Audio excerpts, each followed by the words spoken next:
下晝可能翻去嗰度攞多啲人攞。係咯，可能下晝多啲人攞。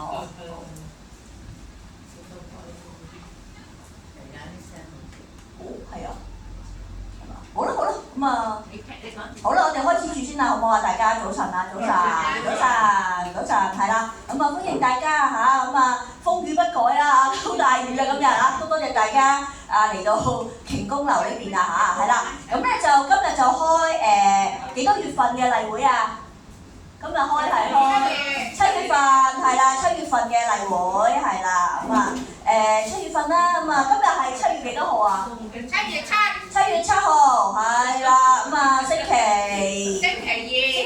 係啊星期二，大家早晨啊，係啦，7月7號星期二嚇，咁咧就我就係郭姑娘啦，大家早晨啊，早晨係啦，咁啊今日咧例會除咗郭姑娘之後咧，仲有另一位姑娘嘅。女姑娘啦，多謝大家啊，係啦，非常好啊，氣氛好好啊，雖然人少少，繼續保持住啊呢個溫度我哋啊，係啦，好，咁啊講下先啊，大家係咪都有月信啊？有。攞咗去嘛？如果未攞台嘢，係啦，出邊有得攞嘅，係攞翻份啦咁樣，好嗱，咁啊今日就係7月份啦嚇，咁啊就講一講先，咁咧就嚟緊咧下個月8月份嘅例會，知唔知幾時開啊？要睇翻先。係睇翻先啊嚇，係啦。8月4號。係啦，就8月4號星期2，係啦，咁啊都係一樣啦，10點鐘喺瓊宮樓開，係啦，咁啊如果想下晝喺明麗樓開幾多點啊？晏晝2點半。2點半，係2點半嚇，係啦，咁啊記得啦，各位老記，如果想嚟開例會嘅，就每個月第一個禮拜二上晝嘅10點鐘就瓊宮樓。下晝2點半就明麗樓啊嚇，係啊，好咁啊呢個月7月份嘅公眾假期都已經放咗啦，7月1號啊，係啦，我哋嘅特別行政區成立紀念日咁樣。好啦，咁咧大家你想嚟開例會咧，可以點樣？有咩途徑啊？報名啊？報名。使唔使報名啊？開例會要報名。係。嗱，有幾個方法嘅。第一，你可以打電話嚟話預約你想8月份嚟開例會喎，咁啊就報名啦電話。又或者可以親自去我哋櫃台話我想報名嚟緊嘅開例會都可以咁樣。再唔係好似大家咁樣即時加入都可以，係啦，最緊要有位置就可以即時加入啦，好唔好？係啦，咁另外有啲人話我唔得閒開例會喎，咁點算啊？或者太大雨啊，姑娘嚟唔到啊，真係舉步維艱，咁就可以睇上網，我哋會將咧今日例會嘅片段咧擺上2個途徑嘅。喂，大家早晨啊！一度咧就擺上我哋中心嘅面書 Facebook 專頁，另一邊咧我哋都會擺上 YouTube 頻道，係啦，咁大家可以咧，如果真係嚟唔到開例會都唔緊要，透過呢2個嘅網上嘅平台咧，可以睇翻我哋嘅例會內容啊，好唔好？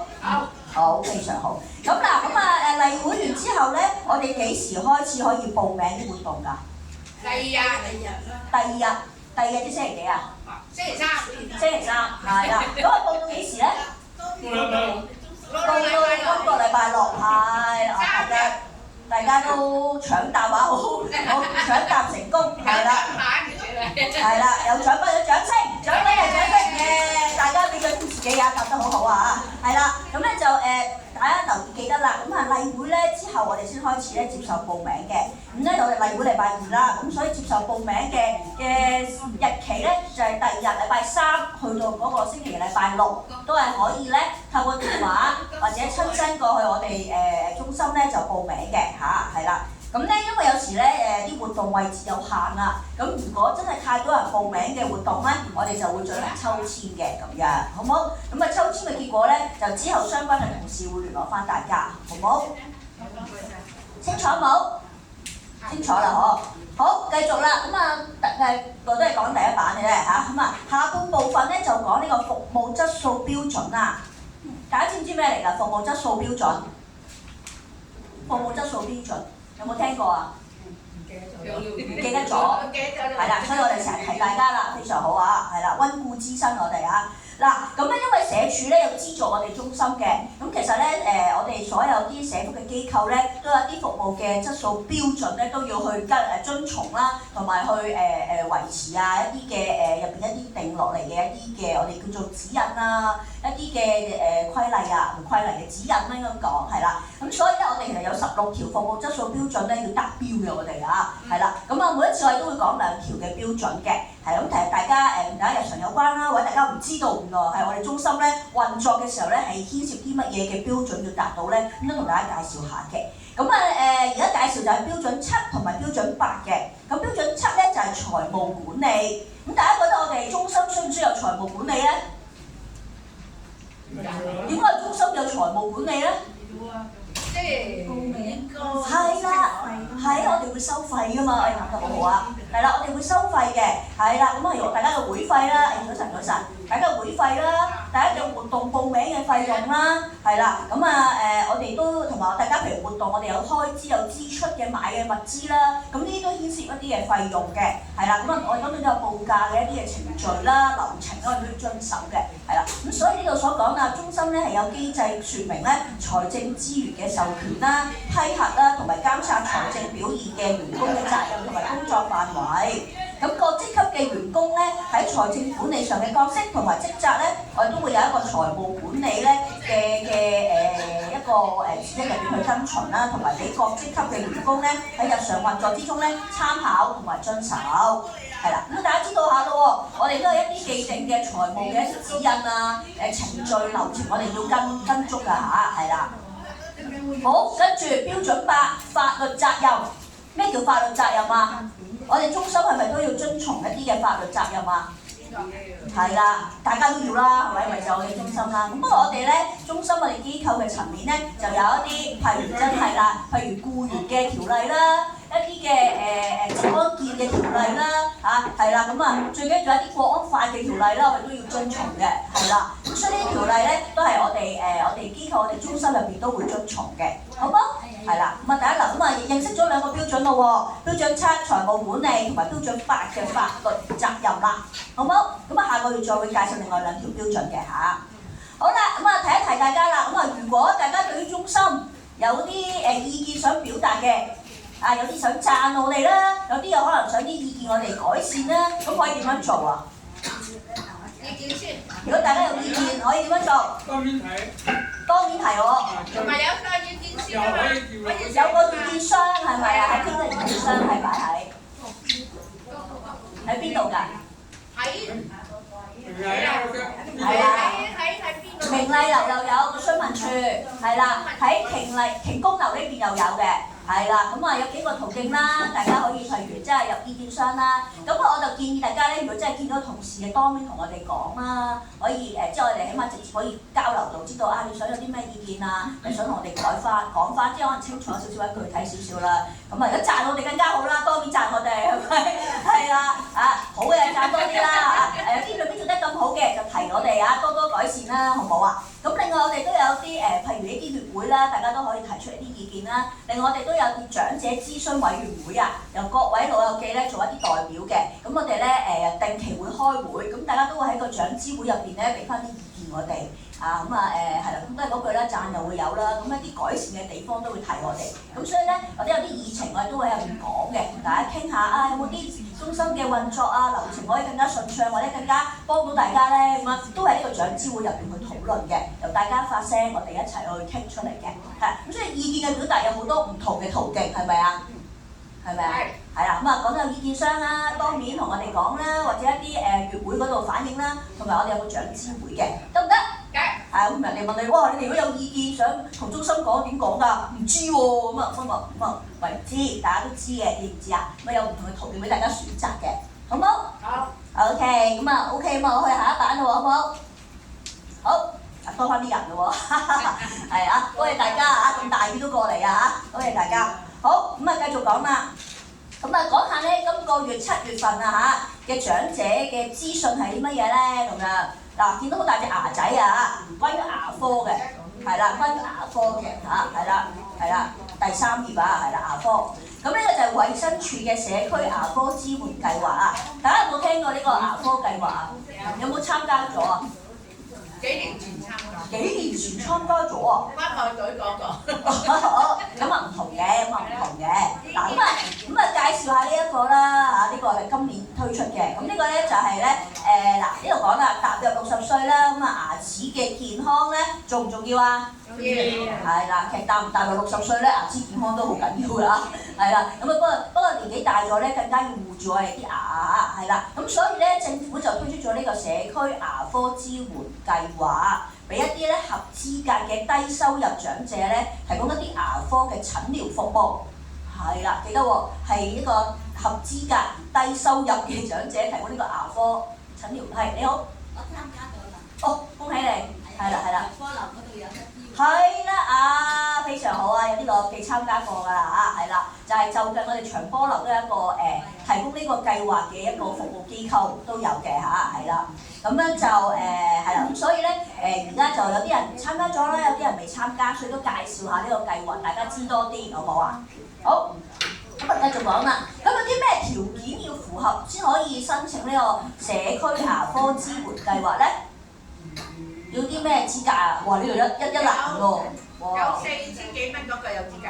係嗱，首先要持有咧有效嘅香港身份證或者豁免登記證明書。大家有冇身份證？有。有冇豁免登記證明書？有。係啦啊！有咩分別咧？因為之前咧俾大家換咗一啲智能身份證嘅，係因為有啲老友記咧行動不便啊，去唔到去換呢啲智能身份證，咁所以咧就會出一張豁免登記證明書俾佢哋。苗南嗰啲咪佢攞唔到。嗱，嗰張係身份證嘅另外一樣嘢嚟㗎嚇，即其實係一個證明你嘅身份嚟㗎嚇，係啦，唔係醫療豁免嗰啲豁免書啊，另外一樣嘢豁免你攞嗰個身份證嘅嚇，係啦。好，咁另外啦，第二點啦，以下各項的目前受惠人或者受助人咧都合資格去申請嘅。首先第一，長者生活津貼。大家知道咩嚟㗎啦？係啦，攞4000幾蚊嘅嗰個，而家大家領取緊社署嗰個長生津啦，你叫做嚇4000幾蚊啦，嗰個啦。長者生活津貼嚇，係啦。或者你係咧參加咗呢個長者社區照顧服務券計劃嘅第2級共同付款級別。係啦，因為有啲人咧係排緊一啲叫長期護理服務，咁佢就有申請咗一啲社區照顧服務券嘅，咁但係佢服務券之餘，佢嗰個共同付款級別咧要係第2級，咁先至合乎呢個資格啊去申請呢一個牙科啊計劃。又或者啦有啲人係有呢個體弱長者家居照顧服務或者家居支援服務，即係啲上門嘅家居服務佢哋申請咗啦，而佢哋嘅係屬於第1或者第2級別嘅收費啊嚇，係啦，咁佢哋咧或者第1或者第2級共同付款嘅級別呢啲嘅使用緊服務嘅長者咧，都合資格去申請呢一個社區牙科啊嚇。又或者啦，你喺醫院管理局嘅病人而獲得醫療費用減免豁免嘅個機制下邊咧，係包括全數或者部分減免都可以參加呢個社區牙科計劃嚇。咁阿族啦就話透過一啲指定嘅非政府組織社工協助申請參加計劃嘅一啲無家者。咩叫無家者啊？冇屋企嘅人士就叫無家者啦。係啊，即係冇特定一啲住所啦，係啦，咁啊經一啲嘅 NGO 啊、非政府組織嘅社工協助去申請呢個計劃嘅無家者啦，同埋最緊要啦，已登記加入醫健通嘅，先至可以合資格申請呢個牙科支援計劃嚇，得唔得？簡單嚟講，即係你一定要有香港身份證啦，你要登記咗加入醫健通啦，係啦，咁同埋其中一項你哋嘅頭先所講啦，長生津啦攞緊，或者係社區券服務計劃嘅人啦，當中第2級共同付款嘅級別啦，或者用一啲家居嘅服務，當中一啲特定嘅收費嘅級別，第1、第2或者第1、第2嘅共同付款級別啦。咁同埋醫管局嘅一啲病人，佢哋已經有全數或者部分減免嘅，係啦，都有合乎呢個資格。好，咁要合乎咁多資格可以申請啦。咁佢收費方面咧，佢都係分2類嘅，甲同埋乙，即係甲一類收費，乙一類收費嘅嚇，係啦。咁甲類嘅收費啦，序啊，不過我照讀啦，大家嚇。第日可能啲單張咧，大家可能睇會清晰啲啊，後邊可能清晰啲嘅睇得。不過我繼續讀埋先，佢分甲類收費，之一種嘅收費咧，就係睇呢個長者家居照顧服務啦、家居支援服務啦，係屬於第一級別收費，共同付款級別嘅服務使用者啦，又或者係醫管局醫療費用減免合資格，係全數豁免嘅，包括一啲75歲以上長生津嘅受惠人啦，又或者一啲無家者，咁就屬於甲級嘅收費啦嚇，甲級收費。咁而唔係甲級收費嘅，所有就屬於乙級嘅收費啦。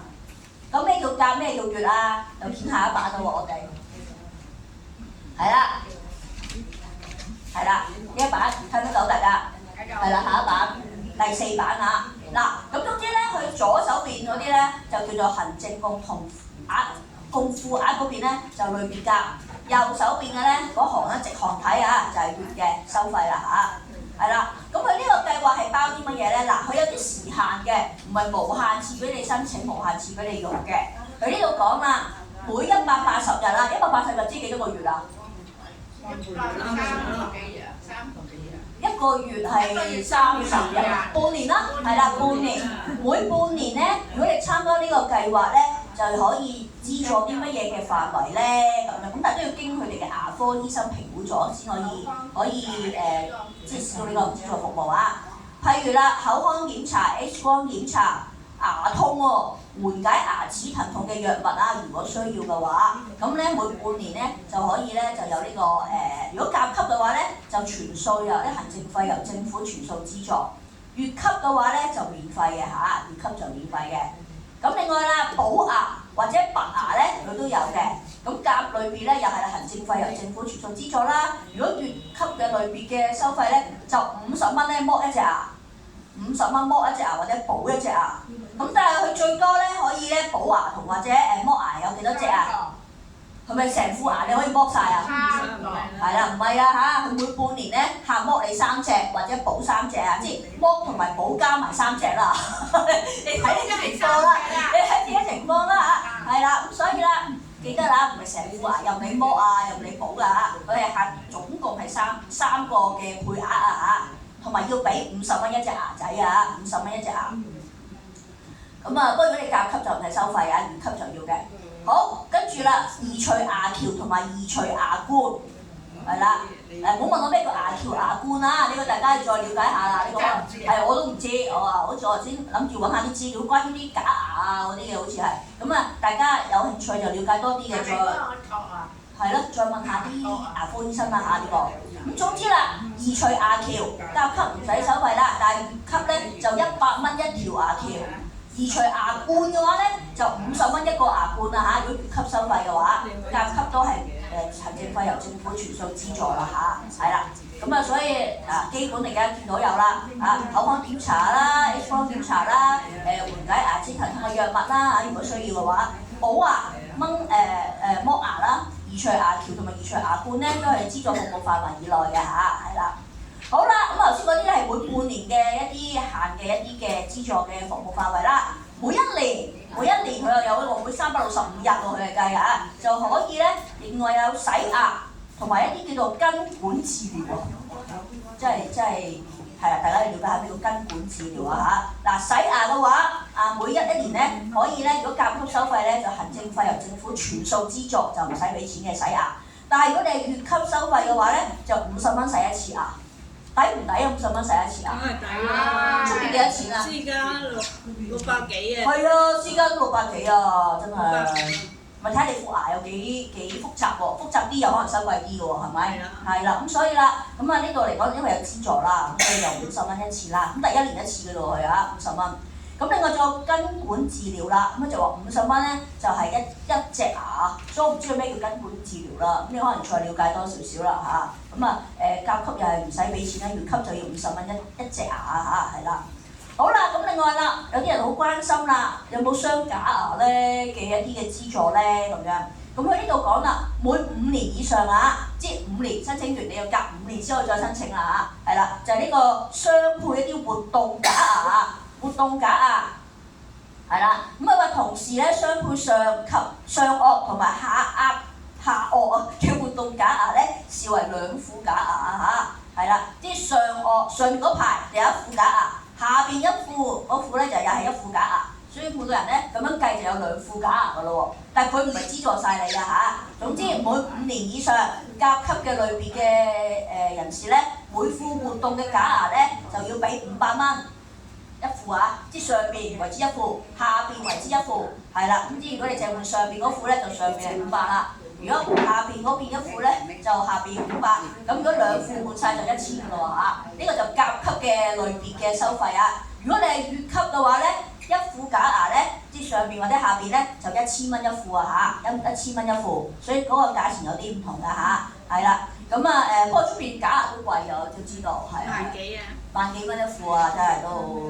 都用地啊咯，係啊。咁所以呢度相對咧，你話真係如果真係用呢個價錢咧，真係比私家嗰啲牙醫就平好多嘅。咁但係佢係5年只可以申請一次，即係每5年以上首先可以整呢一個活動假牙。同埋因為之前咧，可能你本身攞緊綜援嘅，有啲牙科嗰啲申請人士咧，佢未必合資格申請呢個衛生署社區牙科啊嚇，因為綜援嗰邊已經有啲牙科嘅一啲嘅資助㗎啦嚇，係，所以嗰啲就唔係呢個計劃可以資助嘅人士嚟㗎嚇。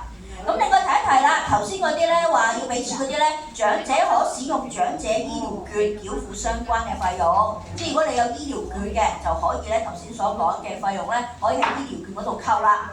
清唔清楚？想再清楚啲，可能真係稍後再了解啦，或者再問過我哋啦，好唔好啊？呢個純粹簡單介紹俾大家聽啫，好唔好？好啊。了解下啦，呢個社區牙科計劃今年先至推出嘅，其實衛生署嘅社區牙科支援計劃。咁之前都有啲講座咧，衛生署嗰邊都嚟講過俾大家聽嘅。可能有啲你未必有參加嗰次嘅講座喎，咁所以今次例會特登同大家介紹下嘅。好啦，咁啊跟住咯喎，下一版係咩嚟㗎？打鼓。打鼓我揾翻打鼓嗰班，嗱第9頁啊，一跳過月信過第9頁啊已經嚇，係啦。第9頁，咁係一個活動花絮啦，同埋或者叫我哋叫服務嘅宣傳下啦咁樣。祝福驛站，祝福驛啊！係啦，驛站。驛站。驛咧係一個休息嘅地方，休息嘅一個地方啊，叫驛站啊嚇。咁啊祝福係啦，祝係啦。咁我哋係祝願區神召會啊嘛，係咪？咁啊有個祝字啦，祝報平安咁樣啊，係啦。好，咁咧我哋中心咧今年就咧獲得呢個華永會嘅撥款啦，舉辦呢一個咧祝福驛站嘅計劃。咁呢個計劃咧就以心理健康感嘅理念啦，透過認知嘅訓練咧，希望提升長者嘅日常嘅生活能力啦，維持生活嘅自主性，提升呢一個嘅幸福感。大家幸唔幸福啊？幸福。係啦，嗱，大家有啲人問咩叫幸福咧？係咪啊？咁啊，即係大家每個人嘅定義都唔同啊嚇。係啦，有啲人覺得自己可以控制自己嘅生命，啊，自己可以自主到自己日常嘅起居生活就為之幸福。啊，有啲人就追求一啲嘅可能一啲嘅物質啦，或者追求一啲嘅理想啊、滿足感啊嘅嘢咧，就先至為之幸福。或者有啲人覺得同人際關係，同隔離個老友記say 個 hi，啊，大家一齊成日飲茶嘅，啊，每日見面嘅傾偈嘅，呢啲都係一種幸福嚟嘅。所以每個人幸福嘅定義都唔同啊嚇，係啦。講翻呢度嘅幸福先啦嚇，咁呢度咧就係希望咧頭先講啦啊，希望可以提升長者一啲日常嘅活動能力啦，一啲認知嘅訓練啦咁樣。咁所以啦嗱，呢度介紹咗點樣打鼓啊，同埋我哋其實玩緊一啲嘅兒時嘅玩意嘅。咁咧就希望嗰啲表達藝術啦，協助長者同埋照顧者咧，以輕鬆同埋開放嘅形式啦，認識4度人生同埋生前嘅規劃，正面看待生命同埋死亡。係啦，4度人生大家有冇聽過啊？有邊4度啊？道義道謝。係道別道謝，哇好啊，仲有冇？道歉。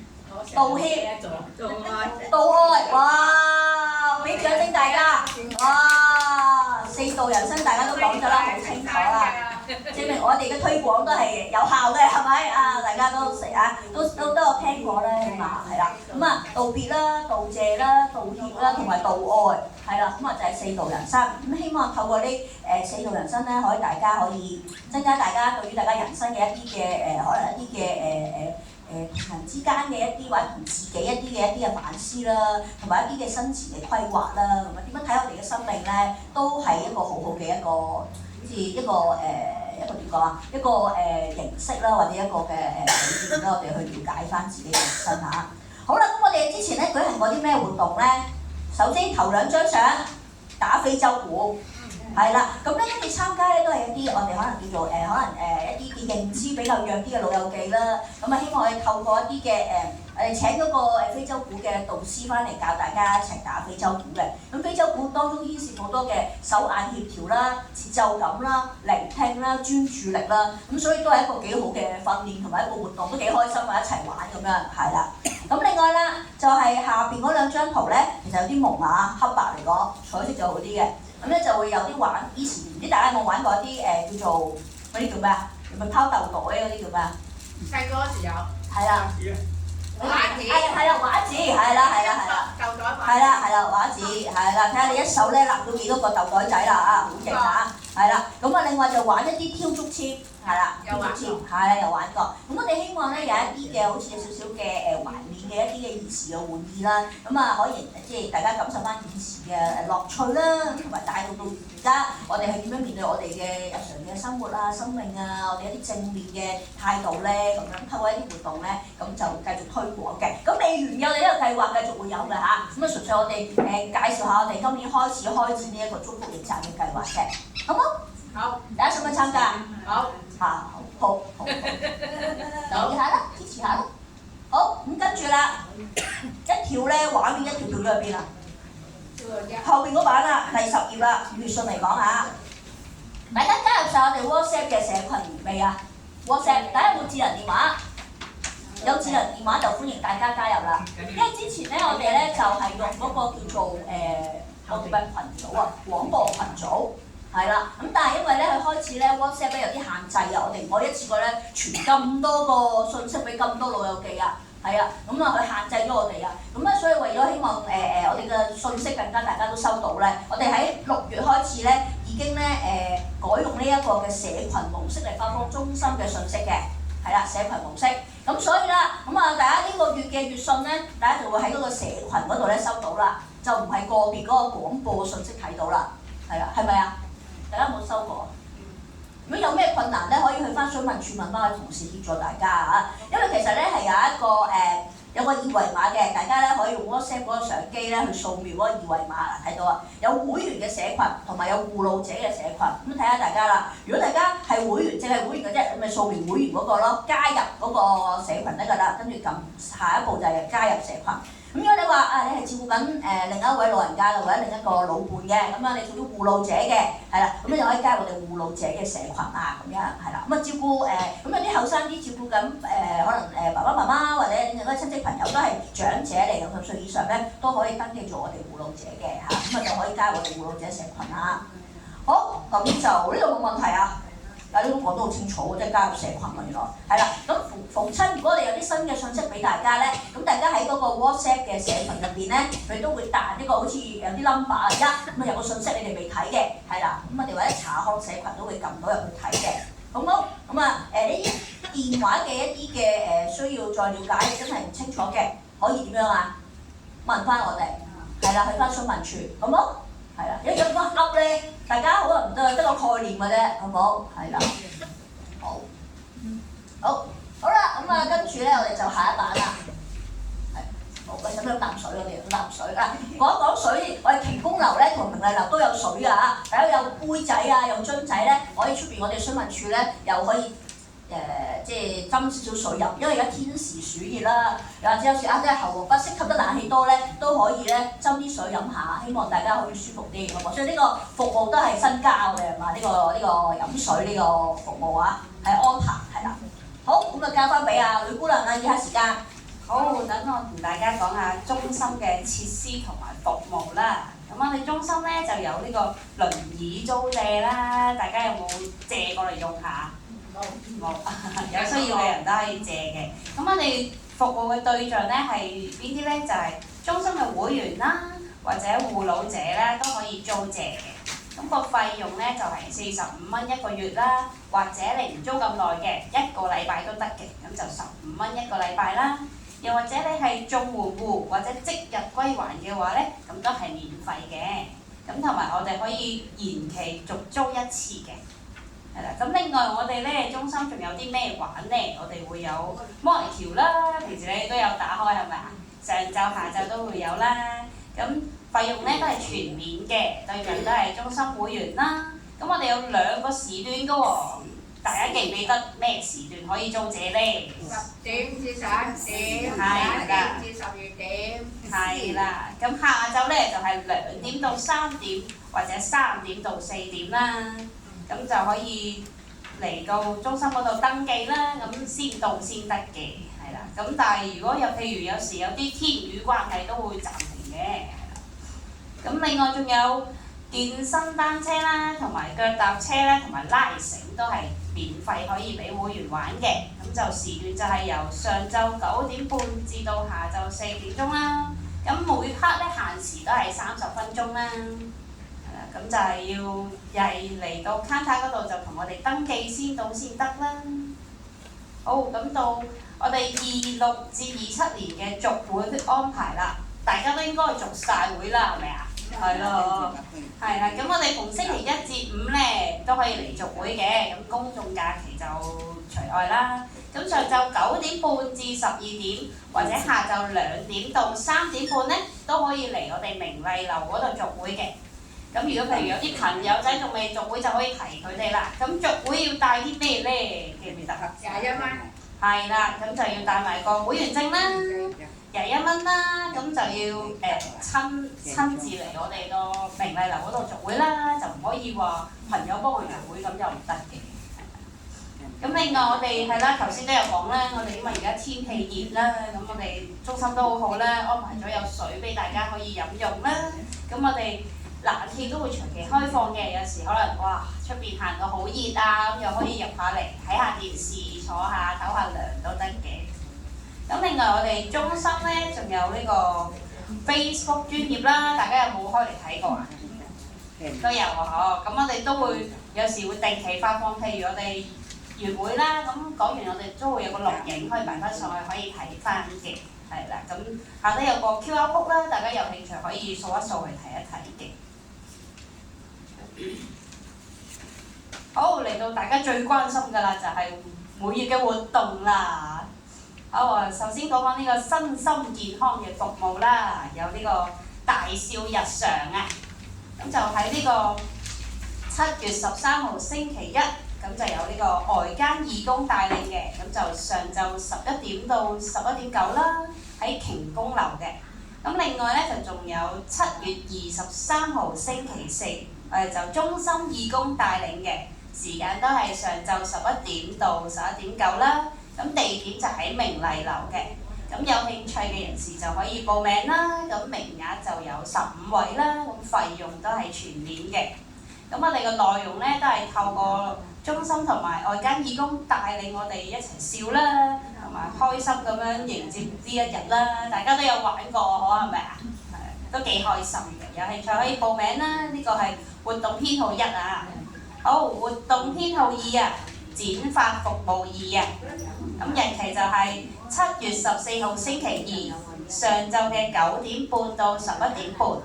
咁就係對象就係中心會員啦，名額就係20位啦，地點就喺瓊宮樓嘅。咁費用就係5蚊嘅。咁有興趣想剪下髮嘅就記住報名咯喎。咁負責嘅職員就係李婉儀姑娘啦。好，活動編號3啦，健康老友記7月嘅2026年嘅。咁呢個咧就係7月16號星期四啦，上晝9點去到5點嘅。咁裏邊應該就係會按住時段去分批進行嘅。咁個地點就喺瓊宮樓嘅。咁佢個內容咧就係可能幫你測下呢個血糖啦，量下呢個體脂啦、血壓啦、脈搏啦、呼吸頻率啦、體重啦、身高啦，同埋檢查下呢個尿液入邊有冇呢個蛋白質同埋糖分嘅，咁都幾好啊！大家如果想 check 下睇下自己嘅身體狀況點樣呢，咁就可以參加下啦。咁個名額就有40位，費用都係全免嘅。咁負責嘅職員就係陳姑娘同埋方生啦。好，活動編號4啊，健康講座2啊，慎防跌倒社區篇啊。咁個日期就係7月20號星期一嘅。上晝10點到11點啦，喺明麗樓舉行嘅。咁名額就有20位啦，費用都係全免嘅。咁大家係咪都會有時好容易可能會跌親啊？係咪啊？可能啲腳咧都開始老化，冇乜力啦。咁大家就可以去聽下點樣去預防呢個跌倒嘅方法啦，同埋有啲注意嘅事項可以叫大家注意下啦。咁佢仲會示範呢個身體平衡嘅運動同埋防跌10式添喎，咁大家可以去報名啦。好，到活動編號5啊，疊古巴特手袋工作坊，日期係7月22號星期三，上晝10點到11點半，喺明麗樓舉行嘅。咁名額就有8位啦，費用就係20蚊嘅。咁內容有啲咩呢？咁就會有一啲每一次都會有啲唔同嘅主題啦，同埋手工藝品啦。咁每次導師就會教製作一啲獨一無二同埋好靚嘅袋啦，今次就整個袋嘅，有興趣又可以報下名啦。負責嘅職員就係陳佩蘭姑娘嘅。好，活動編號6啊，健康檢查服務2026平衡風險檢測啊，咁就喺7月27號星期一嘅，咁就下晝2點半到4點半啦，喺明麗樓舉行嘅。咁個名額就有30位啦，咁費用都係全免嘅喎。咁今次就係由呢個雅培嘅職員咧，同大家進行呢個平衡呢個風險嘅測試啦，咁可以了解到自己會唔會有呢個跌倒嘅風險喎，咁都幾好喎，係啦，可以參加下啦。好，活動編號7嘅靜觀鬆一鬆一啊，喺7月27號星期一下晝2點半到3點半舉行嘅。咁地點就喺瓊宮樓啦，咁就有10位名額啦，費用都係全免嘅。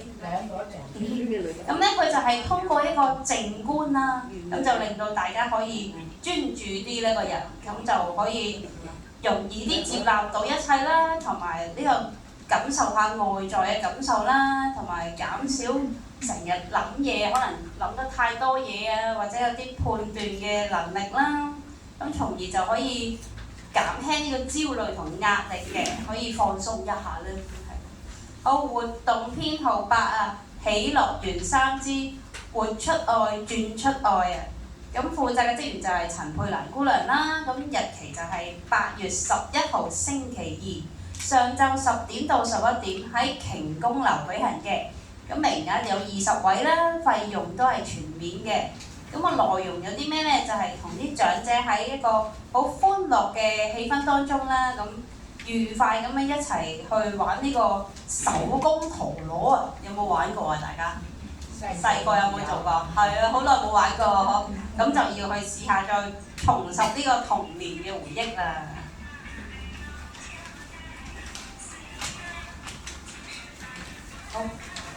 好，到活動編號9啊，呢個係機電安全講座2026啊，咁個日期就係7月15號星期3啦，上晝10點到11點，咁就喺明麗樓舉行啦。咁名額就有30位嘅，費用都係全免嘅。咁佢內容係關於啲咩呢？咁佢就會介紹一下有關呢個機電工程處嘅日常嘅職務啊，咁同埋可以講解下呢個點樣使用呢個升降機啦，可能講一啲安全嘅問題啦，同埋呢個自動電梯，同埋呢個機動遊戲機係啦，注意嘅事項啦，可能有啲咩危險嘅嘢啊，要注意啊，點樣會安全啲啊咁樣啦。咁同埋中間仲會有個問答遊戲同大家玩下嘅，有興趣都可以報名。好，活動編號10啊，甜品製作朱古力布朗尼蛋糕啊。係呢個咧個日期咧就改咗嘅，就係12號嘅。8月12號啊，係啦，褪後一個禮拜，都係星期3嚟嘅，係啦，大家留意住啊。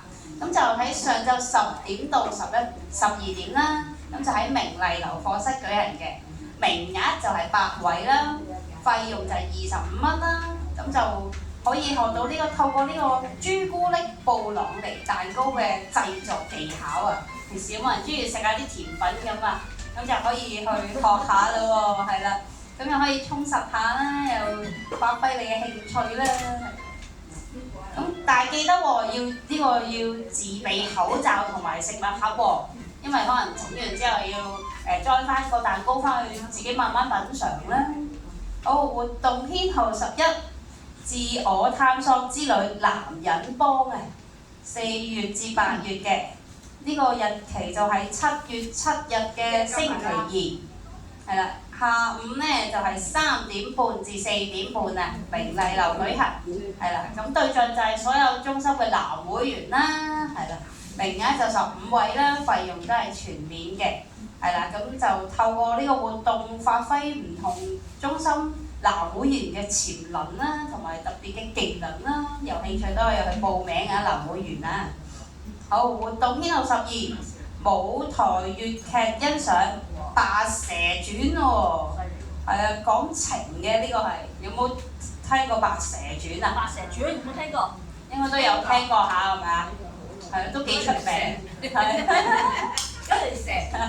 有興趣嘅又可以去睇下咯喎。7月21號星期2，下晝1點半到4點半喺瓊宮樓舉行嘅。咁名額有30位啦，費用都係全免嘅，係啦。咁佢就係一個傳統嘅舞台粵劇嘅影片啦，咁就可以欣賞下一啲大佬官啊，同埋呢個刀馬旦嘅唱法同埋唱做練打啦，文場武戲啊，犀利又文又武啊！咩都得啊，咁就係啦，由呢個曾小敏同埋呢個文宇清去主演嘅，咁故事就改編喺呢個中國嘅民間傳奇《白蛇傳》啦。好，活動編號13啊，扭扭棒狗仔工作坊嘅，係啦，再整我。係啊，上次記唔記得我哋整過啲咩啊？扭扭棒，我哋上次扭扭棒整個花啦，今次我哋再升華，我哋整呢個狗仔啊！咁日期就喺7月28號星期2，下晝2點3到3點9嘅，咁就喺明麗樓舉行啦。名額就有12位啦，費用就係15蚊啦，係啦。到時就會教大家點樣可以用啲扭扭棒一條棒咁啊，可以整咗隻狗仔出嚟喎。咁有興趣又可以報名咯喎。好，到活動編號14，玩樂無窮7至9月啊，2026年嘅飛鏢啊，咁日期就喺8月3號星期1啦，下晝2點半到3點半喺瓊宮樓舉行嘅，名額就有8位啦，費用都係全免嘅，咁就可以令到啲會員學習一些健體嘅運動啦，咁又有助改善一下我哋社交技巧啦，咁又擴闊下社交圈子啦，一齊玩下啦，係咯。咁有興趣又可以報名啦。好，活動編號15啊，迎新樂相聚2啊。咁我日期咧就係8月18號星期2，上晝10點到11點半。地點就喺瓊宮樓舉行嘅，咁對象咧就係中心嘅新會員喎，咁名額就有20位啦，費用就係全免嘅。咁內容咧就會介紹一下中心嘅設施啦，同埋啲運作服務俾啲新會員睇下有啲乜嘢嘢啦。咁另外咧，新會員都可以獲贈一個迎新禮物嘅。係，好，活動編號16啊，有型健康生日會啊！ 8月至9月，有冇人8月9月生日㗎呢度？冇啊！我媽冇8月9月生日，係咯，大家都之前都有參加過生日會啊，係啊，都好開心啊！嗬，係啦，咁你可以嗌啲朋友參加啦。如果8月9月生日嘅朋友仔，咁就會喺8月26號星期3啦，上晝10點到12點半。 咁就會喺瓊宮樓舉行嘅，名額就有36位啦。係啦，咁當日咧8月至9月生日嘅朋友仔咧，我哋就會每位就會送呢個壽星嘅祝福啦、遊戲啦，同埋有美食共享嘅，咁就開開心心咁愉快過一天啦。係啊。好，到活動編號17啦，好到我啦，好唔該晒，女姑娘唞一唞先，講咗好長啊，係啦，好詳細啊，跟住又輪住啦，到我講啦嚇，咁啊粵訊第7頁啊，咁啊義工嘅活動有3個啊，咁咧就活動編號17嚟嘅，活動編號17，咁呢個就勞動樂義工培訓7月啊嚇，7月，咁啊負責職員咧都係阿女姑娘啦，啊身旁嘅女姑娘，咁啊日期咧就係7月10號星期五，今個禮拜五就係咯喎，時間就下晝2點到3點，咁啊地點咧就喺明麗樓嘅課室舉行嘅。咁啊對象都係義工啦，義工優先啦，因為義工培訓嚟㗎嘛，係咪？咁啊內容咧就學習活動帶領嘅方法啦，同埋技巧啦。咁啊咁學啲咩咧？就希望啲義工可以學習一啲新嘅桌遊啦，協助帶領長者參與嘅遊戲咁樣嘅，係啦。咁啊希望大家享受遊玩之樂趣之外咧，更加生活可以變得更加精彩嘅。啲義工自己學完又可以帶啲老友記一齊玩咁樣嚇，咁啊大家都玩得開心啊，咁啊大家帶領就帶領得開心咁樣啦。好，跟住下一個義工活動咧就係活動編號18，活動編號18。咁呢個咧個名叫人生下半場啊，攝影篇老有所為。係啦，咁呢個咧就除咗頭先我哋之前教導之前講過，我哋有呢個華永會嘅基金贊助之外啦，中心，咁我哋繼續都會咧推廣呢個社署有個老有所為活動嘅計劃嘅有個資助嘅，我哋都有老有所為嘅活動啦咁樣，咁呢個係其中一個活動嚟嘅老有所為資助下，咁咧就係攝影篇，人生下半場攝影篇，有冇人中意影相㗎？都有喎，係啦，咁大家可以用手機有方便咧影相係咪？咁係啦，咁呢個咧就係咧會嚟緊日期方面咧就係7月22號、7月29號、8月5號，咁啊都係禮拜3嚟嘅3次啊嚇，係啦，咁啊時間就下晝3點半到4點半，咁就喺祈福樓嘅禮堂，咁咧就阿陳生負責職員係陳生，咁咧就會希望個對象就招我啲義工優先啦，咁咧就係一齊咧去學一啲嘅手機攝影技巧。咁名額就10位，費用就全免嘅，係啦。咁啊學啲手機攝影技巧嚟做乜嘢咧？咁希望學咗之後咧，可以嚟緊咧幫啲體弱嘅長者咧進行啲攝影嘅服務啊。係啊，可能喺社區入邊幫佢影下相啊，幫佢哋一啲可能少出街嘅老友記啦，可能同佢哋落去附近屋企啊，影下相啊，留念咁樣嘅嚇，都好有即係有時有啲回憶咧，都係透過相片咧可以留住同埋珍藏，之後又可以回憶翻，都好有意思嘅一個活動啦嚇，係啦，咁啊大家有興趣嘅義工啦嚇，就可以留意報呢個活動啦嚇，係啦，咁啊記得除咗學習之外咧，都要幫手服務噶嚇，係啦，好，跟住啦，下一個義工活動咧就係活動編號19，義工玩樂坊7至9月2026飛鏢，係啦，咁呢個負責嘅職員就係方生嚇，係啦，咁咧就顧名思義就係飛鏢啊。咁就日期咧就係8月3號星期一，8月3號星期一，時間咧就上晝10點到11點，就喺祈公樓嘅禮堂舉行嘅。咁啊對象係義工優先啦，名額8位，費用全免。咁咧就希望透過點樣玩飛鏢咧，就希望義工咧學習一啲健體嘅運動啦，可以改善啲社交技巧啊，擴闊社交圈子啊咁樣嘅。係啦，咁啊希望就都可以享受咧玩飛鏢嘅樂趣啦咁樣。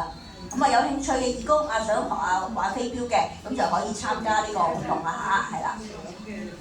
好，跟住啦，護老者嘅活動，有冇人係護老者啊？係有喎，好得。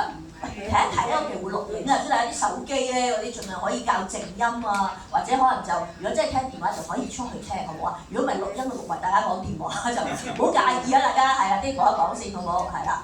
好，繼續啦，護老者活動啊嚇，咁咧就活動編號20，係啦，咁咧就係咧呢個優惠寄購雅培奶粉啦。大家知唔知幾時會賣呢個雅培奶粉啊？嚟緊幾時？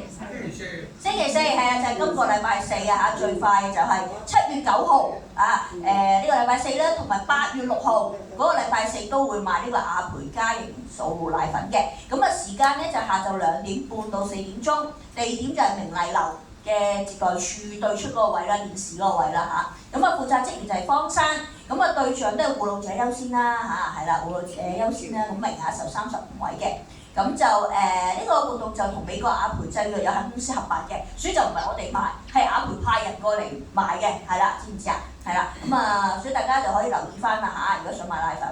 好，跟住啦，下一個活動啦，活動編號21，身體分析站7至9月2026啊咁啊，父親講身體啊，講健康咧，都成日見到方生個名出現㗎嚇，誒方生啊，又係負責職員嚇。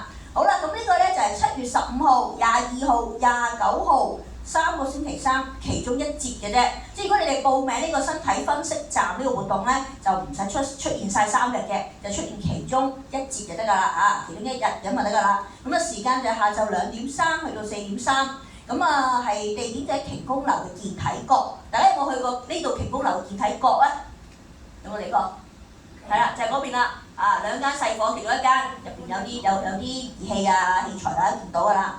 單車啊、震機都喺入邊㗎啦。係啦，咁啊護老者優先啦個對象，名額36位，咁啊費用全免嘅。咁我哋就有個身體成分分析儀啊，咁大家咧可以透過呢個分析儀咧，可以咧監察自己體內嘅脂肪啦、肌肉啦、水分含量等等呢方面嘅一啲情況嘅，係啦。咁啊大家如果想了解多少少自己個身體嘅，係啦，咁啊又係護老者嘅，咁啊就可以咧就報名呢個活動啦。好，下一個活動啦，就活動編號22，係啦，咁啊呢個頭先介紹過㗎啦，我哋有個叫祝福驛站嘅計劃啊嘛，係咪？祝福驛站計劃，咁呢個就係其中一個活動啦，就叫做表達藝術4重奏道愛之旅，哇個名好靚係咪啊？係咪？我講唔出嚟更加靚係嘛？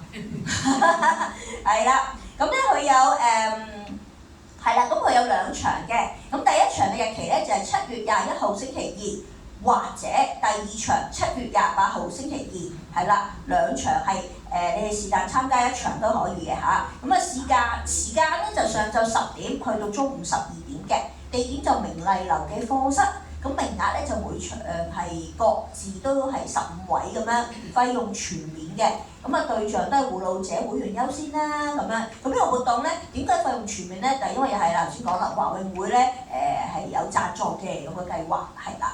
咁啊係個內容係啲乜嘢啊？咁啊頭先講啦，有4道人生啊嘛，其中一個咧就係道愛，道愛咧就係4道人生中好重要嘅一環嘅。咁今次希望咧透過和諧粉彩啊，有冇畫過和諧粉彩畫啊？係啦，就希望透過和諧粉彩啦，咁可以咧畫呢個和諧粉彩咧就可以透過畫畫咧去了解呢個道愛啦，同埋咧面對翻內心對家人嘅愛意啊、關懷啦，同埋都希望大家可以愛都要及時去表達嘅，知唔知啊？係啦，咁啊大家有興趣參加呢個咧就係啦，係護老者嘅就可以睇一個日期啦，7月21或者28號嘅，係啦。好，跟住下一個活動編號23。而家講完頭先呢個活動咧，頭先嗰個道愛和諧粉彩嘅活動咧，就陳姑娘負責嘅，陳建文姑娘負責嚇。好，跟住下一個活動啦，就活動編號23啦，榕樹頭下探花茶係啦，探花茶7月份嘅呢個就嚇。咁咧呢個係啦，離開都知道㗎啦，就係阿何姑娘負責嘅，何麗珊姑娘負責。咁啊日期就係7月30號啦，星期4，下晝2點半到3點半喺明麗樓課室舉行嘅。咁對象都係護老者優先啦，名額15位，費用全免咁樣。咁啊之前有參加過都知㗎啦，阿何姑娘會準備一啲花茶俾大家享用啦、飲用啦，同埋都會分享一啲有趣嘅繪本啊！知唔知咩叫繪本啊？係咪啲公仔書啊？繪本？可以講古仔咁。係啦，係一啲嘅好似你當一啲漫畫，或者好似一啲好有啲精簡少少嘅文字喺側邊嘅，咁但係都係一啲好有意義嘅古仔嚟嘅。咁啊，佢哋呢度講啦，我們可以移動那座山嗎？透過故事嘅分享咧，學習點樣正向思考。原來路咧就不止一條嘅，咁所以可能飲住茶，聽下古仔，又聽下一啲道理咁樣啊，都幾有意義啊！係啦，咁有興趣咧，榕樹頭探花茶嘅就記得報呢個活動編號23嘅活動啦嚇，何姑娘嘅活動。好啦，下一個活動編號24，活動編號24，咁就係護老者玩樂無窮啊！7至9月份嘅飛鏢，係啦，又係飛鏢喎，真係犀利啊！方生負責嘅，方生負責。咁個日期咧就8月3號星期1，時間就下晝1點半至2點半，就喺瓊宮樓禮堂呢度舉行嘅。咁對象咧都係護老者優先，名額8位嚇。咁啊都係希望透過飛鏢啦，大家學習一啲嘅健體嘅運動啦，改善社交技巧同埋擴闊呢個社交圈子嘅咁樣。有興趣啦，係護老者嘅，玩下飛鏢嘅，又可以報呢個活動編號24啦嚇。好，跟住啦，呢一版咧就最後壓住一個活動啊，呢一版啊嚇。咁咧就係活動編號25啊，係咩活動啊？係咩活動嘅？我見呢度聲音好大聲啊，仲想幫我一齊講。係啦，健康運動站係咪啊？咁啊，健康運動站咧，一講運動，大家都真係好踴躍㗎啦。咁咧個日期咧就係8月嘅5號啦、12號、19號同埋26號嘅，一共4節㗎嚇，一共4節嘅。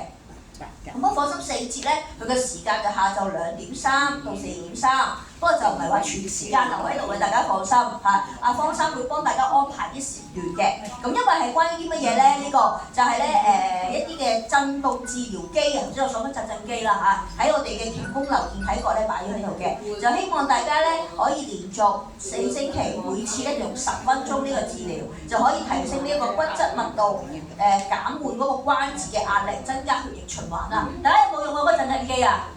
有冇企過上去震一震啊？冇啊！有啲有，有啲冇啦，係咪？有冇見過嗰部機啊？行過可以望下嗰陣，行開去洗手間嗰個通道嗰度會見到嘅，有間房啊裝下啊咁樣啦，係啦。咁咧就嗱，因為點解咧唔係個個玩咧？因為咧佢都會咧大家有個健康嘅申報表啦，有個要求嘅，同埋希望大家血壓咧平和啊，正常情況下使用嘅。如果血壓太高或者太低咧，啱唔啱用啊？驚未必咁即係嗰個安全性考慮啊嚇，係啦，咁所以咧都有要有健康申報表要填咧，同埋血壓正常情況下先可以使用嘅。咁名額就12位，名額就12位，咁呢個健康運動站啊嚇，咁啊護老者優先喎嚇，提一提大家。咁啊有興趣嘅又係啦，可以報阿方生呢個活動啦嚇，健康運動站。好，仲有一版，我哋一齊講埋好唔好？好啦，咁啊跟住都係我講嘅，好唔好啊？好唔好啊？好，係啦，真係多謝大家啊，係啦，咁跟住咧就係加護護老者嘅活動。咩叫加護護老者啊？兩個就70歲，兩個都係長者咯。兩個都係長者，係啦，兩個都係長者嘅互相照顧嘅護老者啦。又或者佢哋可能照顧上邊咧，即係有好大嘅壓力，或者身體咧有一啲嘅真係一啲比較嚴重啲嘅毛病啦，要照顧嘅咁樣。咁可能呢啲就壓力太大嘅一啲護老者，我哋叫做加護護老者嘅嚇，係啦。咁咧就呢度有兩個活動喎嚇，就係呢個加護護老者活動啦。咁第一個咧就係照顧充電站。咁啊就係負責職員係方生嘅，活動編號26啊嚇，活動編號26。咁啊舉行嘅日期咧就係7月30號星期四，咁啊時間就下晝2點半到4點鐘，喺翻田宮樓嘅課室嗰度舉行嘅。咁我哋嘅對象咧就係加護護老者同埋被照顧者，名額5位，費用全免嘅。咁呢個係我哋中心一個嘅暫託嘅服務啦，咁啊希望咧就幫啲護老者咧可以暫時看顧住啲長者啦，咁所以咧由呢個充電站就俾啲護老者充電，就可以咧安排長者嚟我哋中心咧有一個半鐘嘅時間，咁我哋睇住長者可能參與一啲健體啦或者健腦嘅活動啦咁樣，咁啲長者又可以嚟一個快樂嘅下午嘅時間參與活動啦，護老者又可以行開下。鬆一鬆唞一唞咁樣係啦，咁所以呢個就係一個照顧充電站嘅活動內容啦。咁有興趣嘅就可以聯絡翻阿方生啦去參加呢個活動啦。活動編號26。好，下一個活動咧就活動編號27，就係人生規劃師啊！呢個咩活動嚟嘅咧？人生規劃師係一個好正嘅活動喎，大家都唔出聲啦嚇。咁係一個小組嘅活動嚟嘅，咁係何姑娘嘅一個小組活動，有6堂嘅嚇，係啦。咁就8月17去到9月21號星期一嘅，同星期一嘅活動啊嚇，小組活動嚟嘅。小組嘅意思咧係要連續上嘅，每個禮拜1次咁樣嚟啲小組啊嚇，係啦，同嗰啲單一次性嘅活動係有啲唔同嘅嚇。咁個時間咧就係下晝2點半到3點半1個鐘嘅，就喺翻明麗樓課室舉行嘅嚇呢個小組活動。咁啊對象就係加護護老者優先，名額10個，費用全免。咁係講啲乜嘢嘅咧？咁啊呢個小組名叫人生規劃師啦。顧名思義咧就點樣喺人生度做一啲規劃咧咁樣。咁啊呢度講啦，走進人生下半場咧就會面對咧不同嘅人生交叉點。咁啊睇大家有冇呢啲交叉點嘅咯喎？譬如一啲健康嘅狀況啦、經濟啦、照顧啦、治療啦，或者啲晚程啊，都有好多需要及早規劃嘅地方。咁啊從而咧，如果我哋有啲規劃啦，讓我哋可以安心享受我哋嘅人生。咁所以啦，咁啊何姑娘有呢個活動咧，就希望透過啲名人故事啦、遊戲啦，一齊可以分享下咧一啲規劃嘅心得，點樣及早規劃，自己又安心啲咧咁樣。咁啊有興趣啊，同埋佢有時間最緊要嚇，因為6堂啊嚇，咁咧就可以咧參加何姑娘呢個人生規劃師嘅小組活動啊嚇，活動編號27嘅。好啦，跟住啦，壓軸嘅致老友活動，咩叫致老友活動啊？係啊，就係我啦，我就係致老友係咪？唉，多謝大家捧場嚇。咁咧就係咧一啲健腦啊、健智我哋叫做訓練腦筋嘅活動啦嚇。咁我哋活動唔係淨我搞嘅，有好多同事一齊係負責嘅嚇。咁樣嗱，咁啊有幾個啦。首先第一個奇樂操，女姑娘負責嘅嚇。咁咧就係活動編號28，咁咧就日期咧就7月14同埋7月21號星期2下晝2點9到3點9嘅1個鐘啊嚇。咁就喺明麗樓嘅禮堂舉行嘅。大家有冇參與奇樂操啊？我見到有喎，係咯，我見到有喎嚇，係啦，同埋都有幫手表演過係咪啊？有啊，係啦，揮手同學係啦，咁嗱，咁好好啊！呢個咧咁其實我哋之前咧一直都有呢個奇樂操嘅活動，咁希望透過啲椅子舞啊，坐喺度嘅啫，就鍛鍊咧聽啲音樂，就做一啲動作啊，咁啊做啲手腳協調啦嘅動作咧，希望可以活化我哋嘅腦筋，減慢我哋嗰個認知嘅退化啦、功能嘅退化咁樣。咁但係慢慢咧話好好啊！你姑娘嚟咗之後咧，就同大家一齊咧，除咗自己我哋練習之外咧，亦都將呢個咧呢個好開心啊、好正面嘅一啲嘅做啲健腦啊、健體嘅一啲嘅運動咧推廣出去，咁做一啲譬如生日會嘅表演啦，我哋新年團拜活動嘅表演咧，都有同大家一齊出去表演過嘅嚇。咁啊，但係放心參加呢個奇樂操唔代表一定表演，但係有呢個機會可以出下去同其他人接觸啊、溝通啊，咁都好好嘅嚇。係啦，咁有興趣都喐下手腳啊、練下腦筋咧，都記得可以報名呢個奇樂操啦嚇嘅活動啦。活動編號28嚇。好啦，跟住啦，下一個活動編號29係啦，就重點啦。負責職員係邊個咧？個姑娘。係啦，就小妹啦，郭姑娘啦嚇，係啦，終於有活動係我啦，係啦。咁呢個係咩活動咧？就係一啲小組嘅活動啦，就叫做認知遊樂場啊，小組係啦。咁啊頭先所講嘅小組活動咧，係咪淨係嚟一次啊？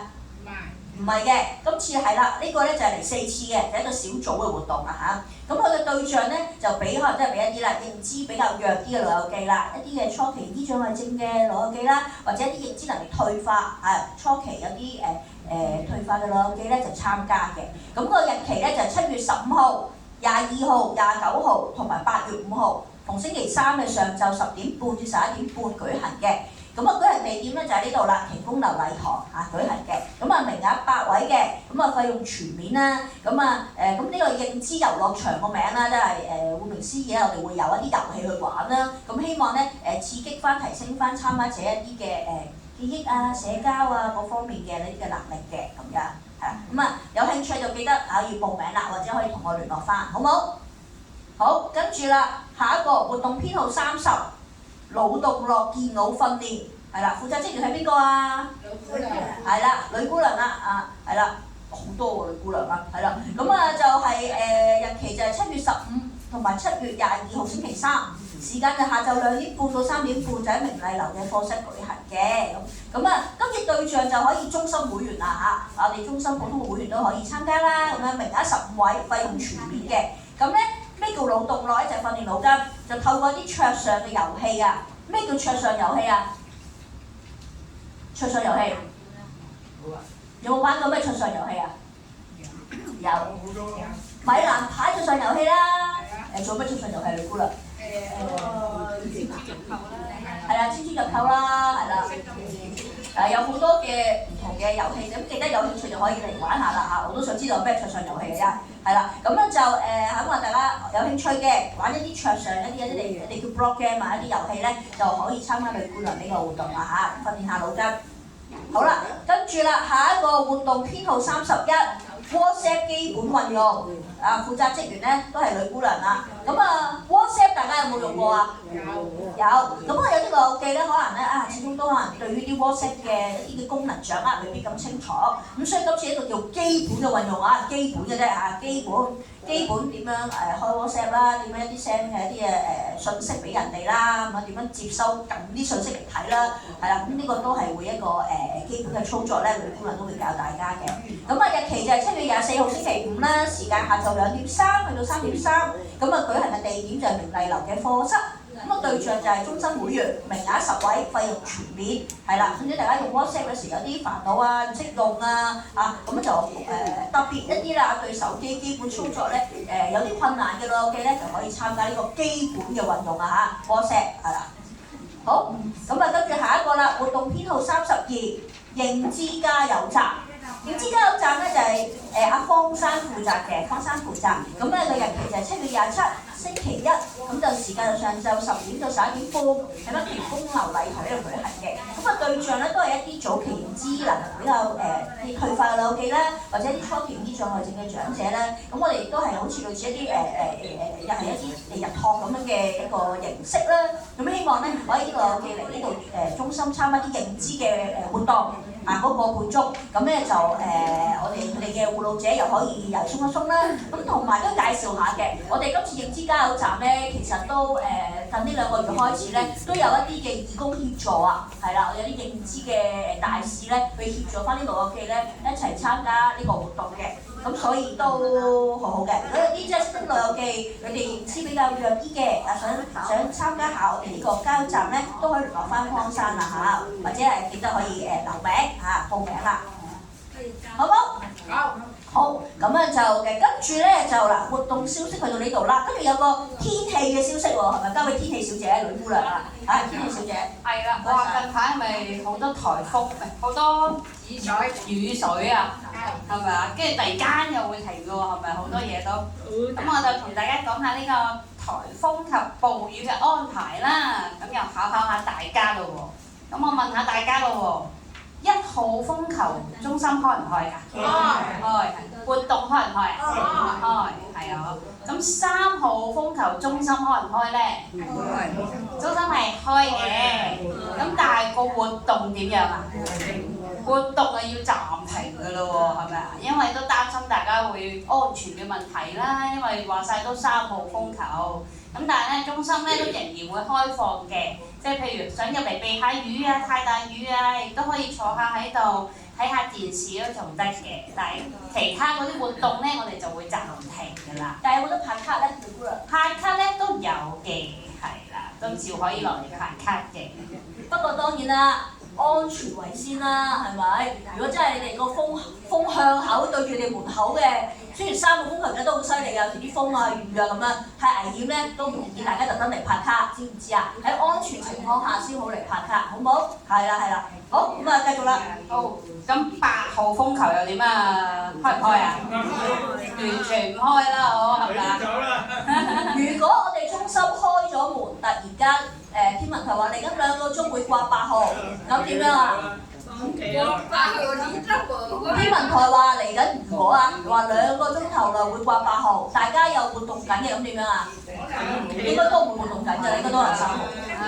係啦，取消啦，咁就會取消啦。盡快咁翻屋企啦，喺安全情況底下，安全翻屋企啦，安全地回家啦。咁中心會等大家走晒先至會閂門嘅，放心。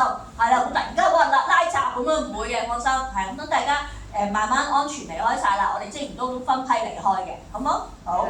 咁黃雨又點啊？今朝好似黃雨，而家仲好啦。而家又唔知。黃雨真係咧，呢1年好多黃雨啊！成日都黃雨喎。係咯，哇！但係嗰啲黃雨係好犀利㗎，我想講。係啊，而家好似都仲係黃。而家都係黃雨，仲係黃雨。係啦。咁黃雨我哋中心開唔開啊？開。開啦，唔理係會坐喺度啦，係啦。活動咧？都開。係啦。都開啦，我哋例會大家繼續喺度聽啦。係啦，不過而家都要留意住啦，因為紅雨又點啊？紅雨咪開係啊，紅雨咧中心都開，但係活動咧我哋就會暫停㗎啦，係啦，冇㗎啦，望下你啦。咁都可以繼續落嚟中心坐下睇電視嘅。但係嗱，提一提先，紅雨咧中心嘅活動係停嘅，電視咧我哋開，但係唔係俾大家睇嘅，係我哋職員留意翻嗰個天氣嘅消息。咁拍卡咧係會開嘅，但係咧唔鼓勵大家喺紅雨雨冚冚嘅時候就勇闖落嚟拍卡，得唔得？紅雨喺呢度，唔好走。係啦，咁你哋喺呢一度，避下雨。係啦，如果喺屋企嘅就唔好特登落嚟睇電視。但係如果你哋喺呢度嘅，真係好大雨啦，翻唔到屋企嘅，就大家開放俾大家喺度躲避嘅啫。咁我開個電視，大家一齊去留意啲天氣消息，好唔好？所以未出門口唔好特登我嚟中心。如果紅雨啊嗰啲情況啊或者好惡劣嘅時候，咁但係如果而家係已經喺中心嘅，咁大家真係翻唔到屋企啊！哇，出邊呢度門口雨濛濛嘅話咧，就可以去暫避。咁但係中心一啲嘅活動咧就點樣啦？頭先女姑娘講啦，暫停活動嘅就即時暫停㗎啦，得唔得？好冇？大家安全途徑回家，真係暫時好大雨就喺中心避一避啦。好。咁黑雨又唔使講啦，黑雨就所有嘢都暫停啦。如果中心開放嘅時候黑雨咁點啊？冇得入㗎啦，冇得入，冇得入，冇得入咩意思？冇得入？即係冇得入嚟啦，唔俾你哋入嚟唔翻嗱，翻屋企啊！所以真係要有呢一個天氣嘅環節啊！真係呢個上次黑雨大家都有少部分都有落過嚟，係咪啊？唔會唔俾你哋入，真係我哋就係路過太大雨係啦，我哋就要開放俾大家入嚟暫避啊！知唔知啊？因為我未嚟過。係啦，咁啊，所以俾大家知道下啦，就係、如果真係中心開放嘅時間黑雨嘅，就真係大家唔建議大家即時走啦，即係出邊個環境可能好惡劣啦，除非你話真係知道自己屋企嘅道路係可以嘅，咁先至翻屋企。係啦，咁你路經門口嘅，咦係唔梗係入嚟避一避啦，係咪？係啊，打到嚟咁樣仲入嚟咩？係咪？咁但係都係啦，活動嗰啲會點啊？取消㗎啦，知唔知啊？係啦。清唔清晰？問多一次，1號風球中心開唔開門？開嘅舉手。1號風球開唔開門？開。好，跟住3號風球開唔開？開。紅雨開唔開？黃雨開唔開？黑雨咧？唔開。